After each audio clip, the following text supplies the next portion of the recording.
All right, today we're going to be talking about linear equations in context. So, the first thing that we're going to talk about is that when we look at a contextual situation or a word problem and we're reading, we need to be able to identify the rate of change, the slope. We need to be sure that it's a constant rate of change to be sure that the situation we are um, looking at is a linear situation. We also need to be able to identify a starting point or the y-intercept. And then we want to be able to write a model of the situation in slope-intercept form with y equals mx plus b. And then we want to solve for the required information.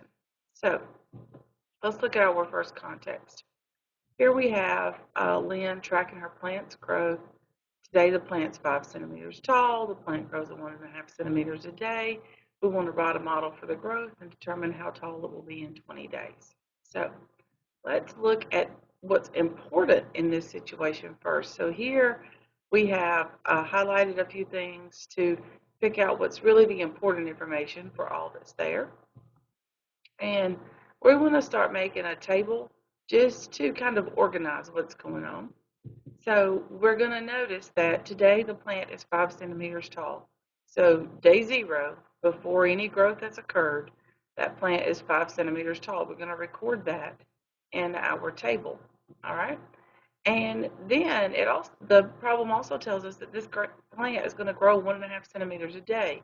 So when we go from day 0 to day 1, we've gone from 5 centimeters to 6.5 centimeters because 5 plus 1.5 is 6.5. And then on day 2, we add another 1.5 centimeters, and then day 3. And so now we have a little bit that we can look at in this chart and kind of figure out what's going on. And we want to look at how everything is changing there.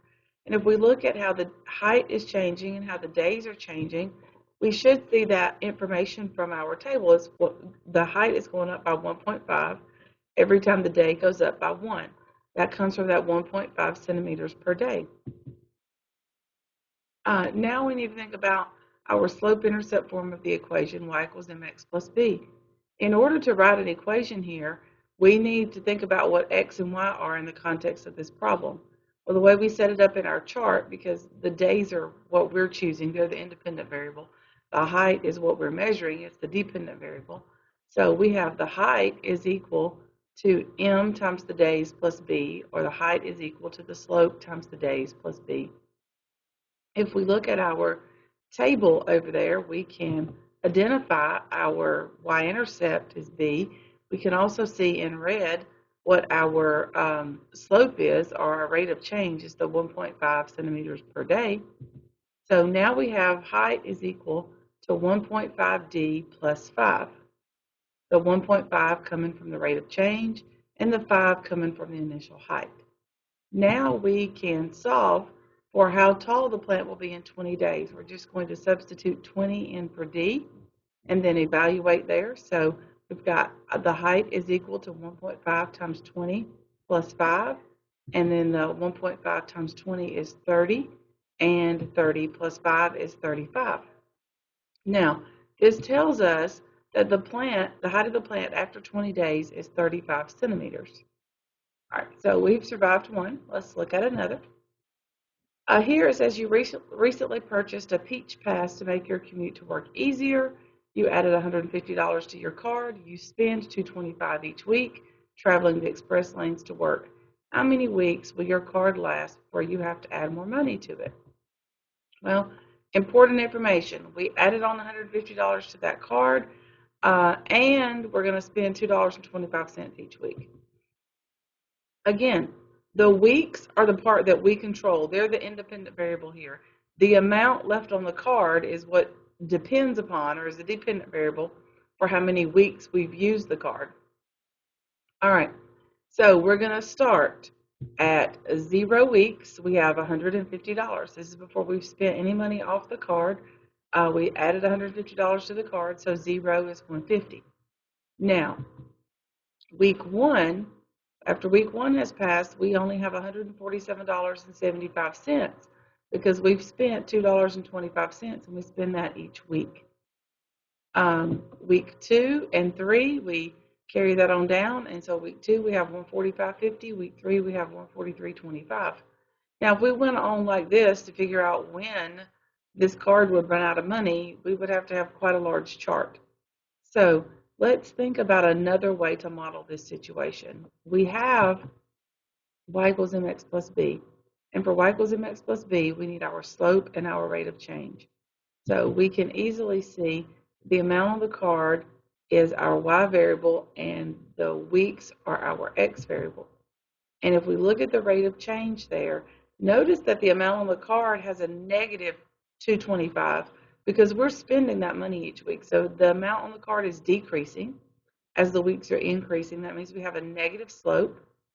And our y-intercept is going to be at 150 because before we spent any money off the card, we have $150 on it.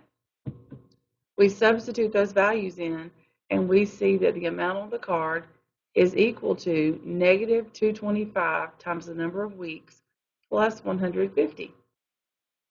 And now we want to know how long before that card, the amount of the card will be gone. So we want the amount on the card to be 0. So in order to do that, we're going to let A equal 0 because we want to know how many weeks our card will last. Now we have an equation to solve. We have 0 equals negative 2.25 times W plus 150. So we're going to have to subtract that 150 from both sides. And when we do that, we get negative 150 equals negative 2.25 times W. Now we're going to divide by the negative 2.25. And when we do that, we get that our number of weeks is 66.6 repeating.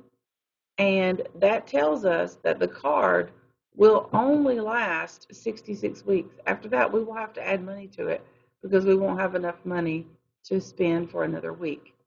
Now, we've looked at both a situation where we have a positive slope and a negative slope, where we've been solving for the independent and the dependent. We will be doing all those things throughout looking at these types of problems. So here we have a summary of what we have done and how we go about this. And so the first thing is identify your slope. Figure out the rate of change of what's going on. Be sure to notice that if your y values are decreasing, you have a negative slope. If your y values are increasing, you have a positive slope. It's very important to consider positive and negative slope in these situations. Then you want to identify your y-intercept. What values does y have when your x is 0? You want to write your model. You can start with the table model, move to the algebraic equation model, and then you want to use your model to answer the questions about the situation. So good luck as you navigate your way through this. Have a great day.